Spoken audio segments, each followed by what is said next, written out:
দুর্নীতির বিরুদ্ধে রুখে দাঁড়ানো তরুণদের আশার আলো হয়ে নেপালের অন্তর্বর্তীকালীন প্রধানমন্ত্রী হিসেবে দায়িত্ব নিয়েছেন দেশটির সাবেক বিচারপতি সুশীলা কার্কি। তবে দেশটির প্রথম নারী প্রধানমন্ত্রীর ক্ষমতা গ্রহণের পাশাপাশি আলোচনায় উঠে এসেছে তার স্বামী দুর্গাপ্রসাদ সুবেদীর বিতর্কিত এক কাণ্ড।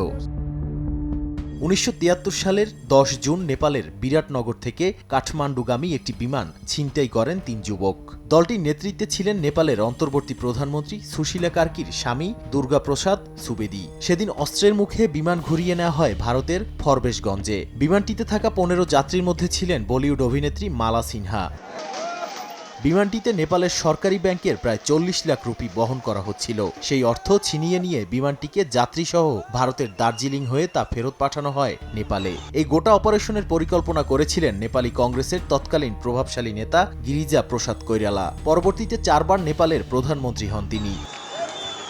এই ঘটনার জেরে দুর্গাপ্রসাদ ও তার সহযোগীরা মুম্বাই থেকে গ্রেপ্তার হন। পরে ১৯৭৫ সালে ভারতের জরুরি অবস্থার সময় তারা মুক্তি পান। একই মামলায় কারাভোগ করেন নেপালের আরেক সাবেক প্রধানমন্ত্রী সুশীল কৈরালা। তাদের দাবি ছিল বিমান ছিনতাই করা হয় নেপালের রাজতন্ত্রের বিরুদ্ধে আন্দোলনের অর্থ জোগাতে।